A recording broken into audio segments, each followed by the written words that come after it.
So this post or vlog is a follow-up in some way to an earlier post I did titled "Be Someone Worth Saving," parentheses, exalting.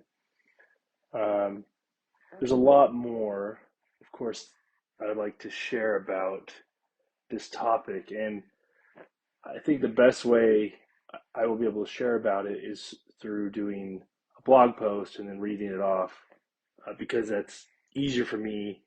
I feel like I can be a lot more precise and clear when I write it out. Um, I feel like my strength is in writing, not speaking. And sometimes I cannot find the right words when I speak. And so consequently, some of the content gets lost. Um, and anyway, so I am going to do a more comprehensive discussion about this, but I haven't been able to really work on my blog because I have a newborn, uh, just was born the last 3 months, so that's taken a lot of my time, and that's been a little difficult. It's made it difficult in writing and having time to write. I've had to kind of take advantage of little um, breaks to record my notes and to do scripture study and things like that. So I don't have the full time, and sometimes it gets interrupted. So anyway, so I'm gonna kind of for the meanwhile till I get my schedule back, maybe do more blogs and see if I can kind of shed some light that way. So, anyways, um, in discussing the last post, one of the key themes of that post was that people really need to be worth saving, which is they really need to be people who promote peace and harmony. And part of that, and I didn't share that, and I didn't state that as well in that vlog as I'd like to, but being a people of peace and harmony requires people to be people of justice or just people, right? Because when someone's just and it's fair, then there can be harmony. It's injustice that leads to disharmony, it leads to, uh, broadly speaking, chaos, but crime, hardship. Those things are a result of injustice, not justice. But in addition to that, there's this other aspect as well is if you're going to be people of justice, if you're going to be people who promote harmony and peace, it implies that you are perfect in that attribute. Because if you weren't, if there was some lapse in character, then there wouldn't be peace for a period of time, right? So if someone is mostly kind or mostly loving or mostly long suffering, but then there's a breaking point and or they're not long suffering at all and they're not patient and they act out and they get angry and then they hit someone, I mean, well, then that piece is diminished. And so really what God is after, I mean, it has to be perfection. And that's what Christ tells us, be therefore perfect. There is no really equivocation on that. We really have to be perfect in these attributes that we seek after. They need to be a part of us. And that's something the gospel really stresses is that these attributes aren't things we just simply do, but we've internalized them to such a degree that we become them. And I'm working on a post right now, kind of discussing that more as it relates to the law of Moses um, and habits and things of that nature. But anyways, the key point is that post, be someone worth saving, um, and the point of that post, the discussion in that post, the theme implies perfection. So that seems strange for us because I think even myself when I grew up, I didn't think that perfection was required. I thought we just had to do the best and that God was merciful. And as long as we um, do the best and we do what he tells us to do mostly, that we can be saved. But that's not the case. And In fact, perfection, especially for LDS people, is actually not that obscure of a concept. Because when it comes to certain commandments, such as the word of wisdom, tithing, law of chastity, in church attendance, we generally agree that a person needs to be perfect in keeping those. For example, a person who is wishy-washy on the word of wisdom um, won't get a temple recommend, or we don't think it likely won't, right? If he goes in to bishop and stake president and there are temple recommend questions and they ask, how are you keeping the word of wisdom? And he says, oh, sometimes, but, I like to have a smoke here and there. I highly doubt that that man is going to receive a temple recommend at that moment. So, in certain extent, and then same with tithing. If the man says, "Oh, I pay tithing when I want to," it's not going to fly. Um, so what you see is that to some degree, we as LDS people agree that perfection is required. But what is so strange is that we only do that for a set of commandments and not all commandments, and that's inconsistent. And that's where this whole thing kind of breaks down, because what about the other commandments, right? If we are to be perfect, or at least near perfect in the word of wisdom, tithing, law of chastity, and I guess church attendance, but we can even just say word of wisdom, tithing, and law of chastity, well, shouldn't that apply to the other ones? So, for instance, let's turn to the Ten Commandments. One of the Ten Commandments, we all know the first one, is thou shalt not have any other gods before me. And let me read, I want to quote it verbatim, and I have to enter my password into LDS apps to get it. So 1 second. I had it up and it kicked me out. But it says, this is Exodus chapter 20, verse 3. We'll say verse 2. I am the Lord thy God, which had brought thee out of the land of Egypt, out of the house of bondage. 3. Thou shalt have no other gods before me. So that's the first commandment he gets. Thou shalt have no other gods before me. But how often do we actually fully keep this to perfection? So to have no other gods before me or before the Lord is quite simple. It really means, one way to translate it is no other gods in front of me. That is, nothing comes between you and God. There's no other thing or entity or object that you place before God. God is front and center in your mind. He is fully seen. You're not blocking him with any other object, or you're not diverting your attention. It is God is before you. You're fully focused and centered in him. But how often do we do this? For instance, how often is our mind fully centered on God? How often do we what do we think about? What do we spend our time thinking about? How often do we find ourselves thinking about worldly things, such as, video games or sports or um, career advancement, or even in negative things, such as being sexually aroused and or hatred and holding resentment against someone. I mean, how many of those things come and occupy our minds? How often are we daydreaming about,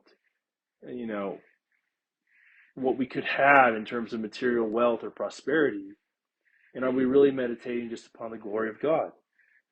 If God is not front and center in everything we do, then we are not keeping this commandment. So, do we give him equal time? And if we don't, then we're not keeping that commandment. And so it's just strange that we choose to keep the word of wisdom, which for some reason has got to be one of the most important commandments, but we neglect the more important one, which is don't put any gods before God. Don't have gods front and center. We can go another one, Sabbath day. So it says, remember the Sabbath day to keep it holy. So holy, the Hebrew word, I don't remember what that is. I think it's kadosh. But anyways, the Hebrew word means separate. So to keep the Sabbath day separate, or Sunday in this case, separate, is to, or to keep it holy is to keep it separate, to keep it distinct from all other days. What do we do? Are Sundays like any other days? I think a lot of men, sports occupy a big percentage of their interest and time during the weekdays. Sports is probably front and center. Is Sunday any different? Are sports front and center on Sunday? If so, you haven't really made Sunday unique. It's just like any other day, and so you're not keeping that commandment. Um, what about movies or social media? Right? I know social media is a big thing. We use that throughout our day. Um, I mean, most people are on social media constantly. Is that any different on Sunday? Do we go to church and then we go right home and just plop on our phones and scroll? I mean, we have all that time where a lot of us don't have to work. How are we using that? Um, Another one goes to coveting, right? What do we covet? Do we desire the things of our neighbor? Or even more importantly, bearing false witness. Um, you know, the one of the stricter meaning of false witness is obviously in a court context where you're actually bearing false testimony against someone, saying that they did something that they didn't.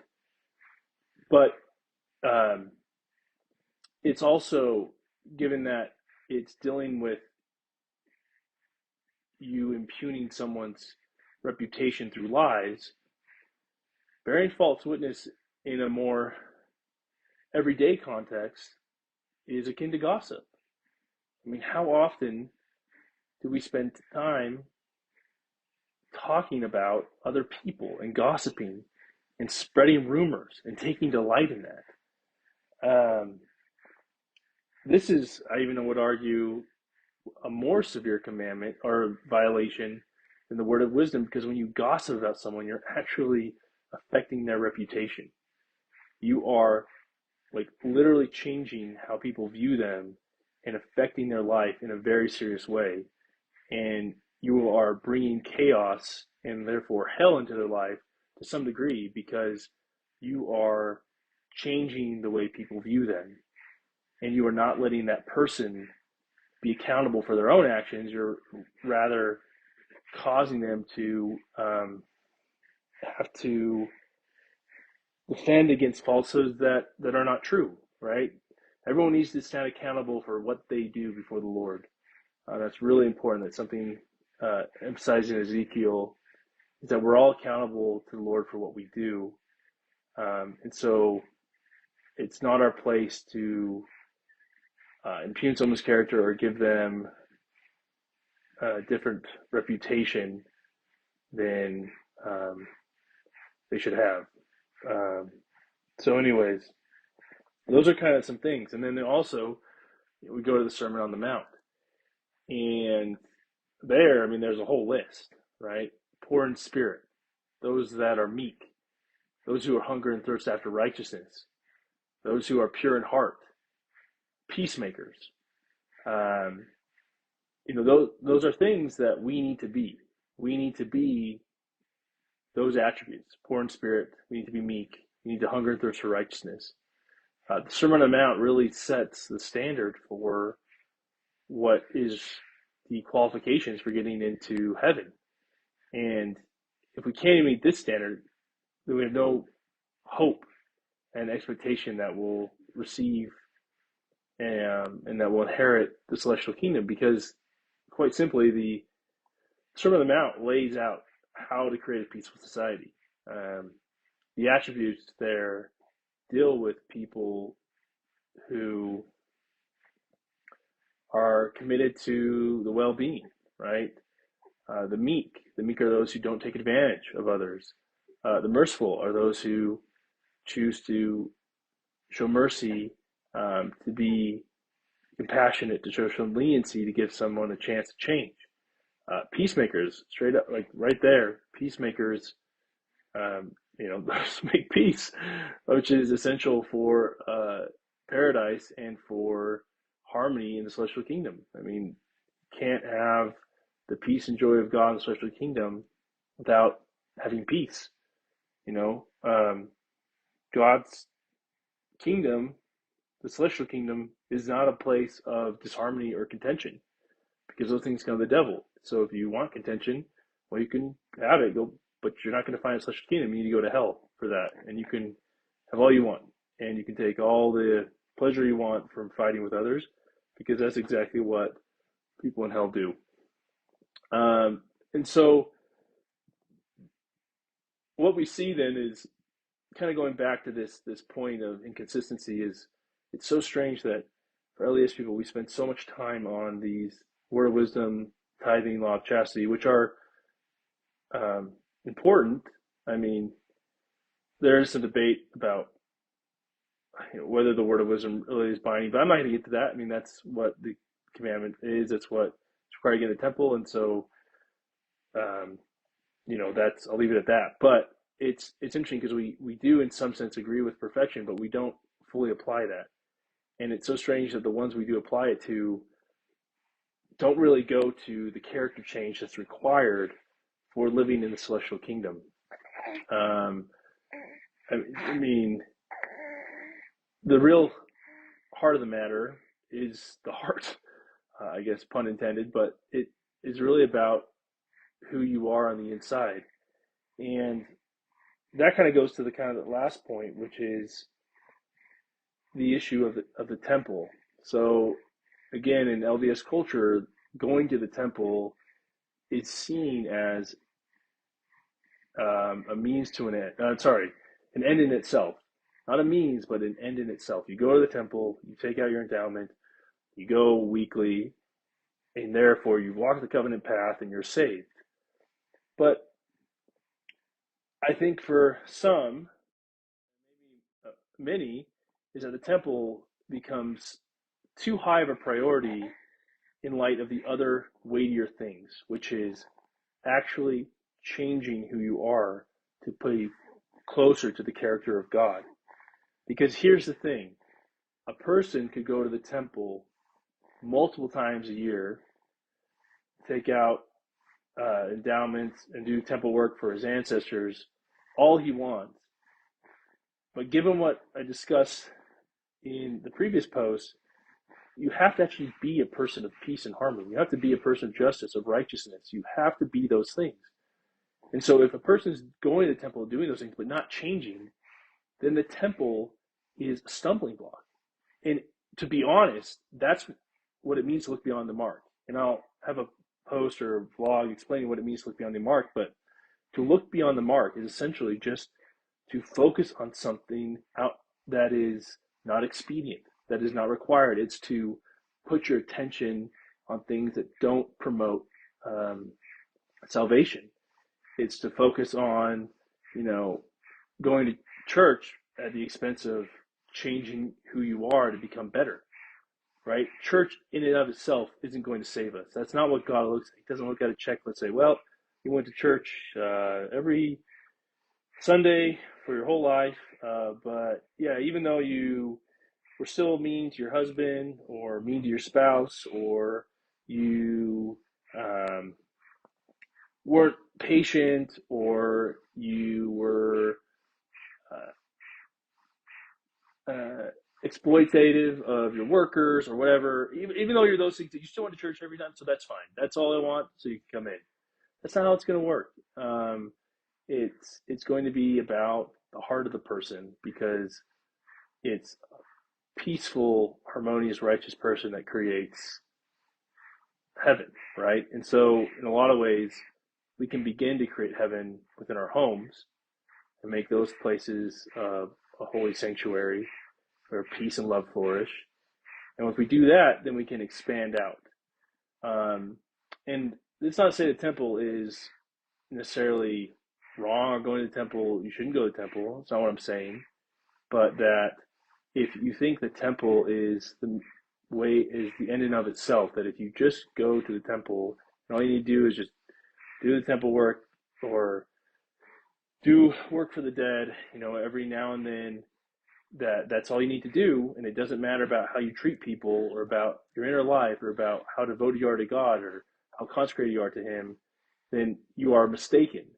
And the scriptures bear that out. And one thing that's really interesting is that when it comes to the temple really is a representation for us. So we talk about this inward transformation. In honesty, the temple, I mean, Paul and maybe there's another apostle but Paul mostly, who I can recall, says that our bodies are a temple. And we've taken that to mean with like tattoos, put tattoos on yourself. Maybe, but what Paul really is getting at is that our bodies are temples because our bodies are to house the presence of God. And what occurs in the temple is really a metaphor for what should occur in our life. And that's what the temple points us to. And so this is quite evident if you read Revelation 21 when it talks about Zion. And an interesting characteristic of Zion is that eventually, we know that there will be a temple built for Zion that needs to be built, and there's a complicated reason for that. I can't go into detail, but John, who sees it, he says in verse 22, he says, speaking of Zion in the end times, the establishment after Zion's been established, he says, "And I saw no temple therein, for the Lord God Almighty and the Lamb are the temple of it." So the key is there is no temple in Zion. Why? Why is there no temple in Zion?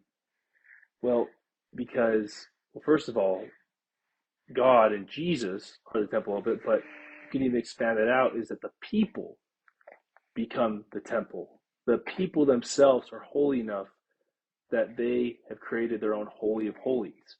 The city itself is a holy of holies. It is because it's where God dwells. God doesn't need to build a separate building because the whole city can maintain his presence because of their character. And if you want to learn more about that, Doctrine and Covenants section 93, but also 88, explains that in order for us to have the presence of God, we need to be obedient to him, and we need to be sanctified to the level that we can receive him. We need to be clean. And you can't be clean if you are still sinning. And so, to kind of wrap this up, I think the key is that we really do have to be perfect in the attributes of godliness, and it's not enough to simply do our best or be sufficient.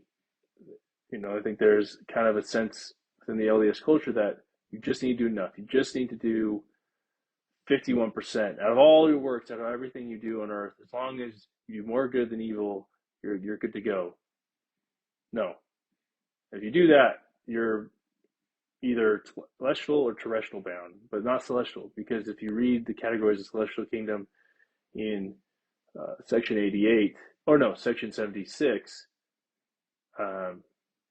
it describes exactly the characteristics of the celestial kingdom, of people in the celestial kingdom. And one of those characteristics, maybe we can just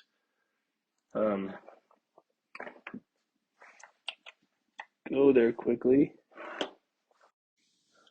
And so verse 50 starts, verse 50 is where we learn, where it begins a description of the people of the celestial kingdom. And it says, concerning them who come forth in the resurrection of the just, they are they who received the testimony of Jesus and believed on his name and were baptized after the manner of his burial. And skipping down, that by keeping the commandments, they might be washed and cleansed from all their sins and receive the Holy Spirit by laying on of hands. So that by keeping, going back, so it says right there that by keeping the commandments, by being obedient to what God has revealed, the commandments, they are washed and cleansed, right? They are not washed and cleansed from just trying. They are washed and cleansed by keeping the commandments, not half keeping the commandments, not doing their best to keep the commandments, but by keeping the commandments. And on verse 53, and who overcome by faith and are sealed by the Holy Spirit of promise. These are they who are the church of the firstborn. These are they into whose hands the Father has given all things. They are they who are priests and kings who have received of his fullness and his glory, and are priests of the Most High. They shall overcome all things. Skipping down, sorry. This is long, so I'm just kind of highlighting the key passages. They shall dwell in the presence of God and his Christ forever and ever. Come unto Mount Zion. Just men made perfect through Jesus Christ, and so forth. And so, as you see, that's what's required. And if we want to be people worth saving, we also need to be people who are perfect in obeying God and what he has revealed, and we do not deviate from that. Okay, I thought that was going to be the last of my recording, but I went through and listened to it just to kind of, for lack of a better word, proofread or review, to see if there's anything I said that I think could have been said better. And of course, there is. So, kind of want to take this next couple minutes and just kind of clarify some of the things I said. So one of the things I said is I said something about temptations, and I brought up sexual arousal. And what I did not mean is that being sexually aroused is necessarily a sin. So that's especially in, I'm trying to keep this PG, but I have to clarify is what I said, what I did not mean is I did not mean sexual arousal when it comes to uh, that between spouses. We know that sex in marriage is a holy thing and sacred and completely righteous when done within the right way. And I'm not going to go into detail what that means. You can go to God and you know figure that out. But the key is when I meant sexual arousal, that wasn't the right term. What I probably should have said, or what I actually mean, is lust, right? So the temptation of lust, of fantasizing about someone, being preoccupied sexually with someone. That's what I was getting at. And I don't need to go into full detail because I'm pretty sure that that's clear on what I mean. The next thing is the idea of perfection. And I just want to clarify what I mean that we have to be perfect. So in when I mean perfect, I don't mean completely perfect in every aspect. That is, we are perfect pianists, we are perfect math students, we are perfect this, perfect in gardening, perfect in everything in life. Obviously, not that's just not what I mean, and I don't really think that's possible. Um, but what I mean by perfect is perfect according to our understanding of God's will for us. So perfectly obedient to God based on our understanding. So every commandment, everything we are aware that God has told us to do, whether that is general commandments through the Ten Commandments or through scriptures, or individual commandments through revelation, we have to be perfectly obedient to those things. That's what I mean by perfection. I just want to clarify that. And then finally is just to point out that the picture for this video is called The Alchemist. And alchemy is understood as turning objects into gold. But there is another deeper meaning of alchemy, which is the internal transformation. And so I chose that painting, The Alchemist, to point to the internal transformation that happens through obedience to God. And that's the real gold, so to speak, is not turning objects to gold, but is turning ourselves into gold. So anyways, just wanted to clarify those things.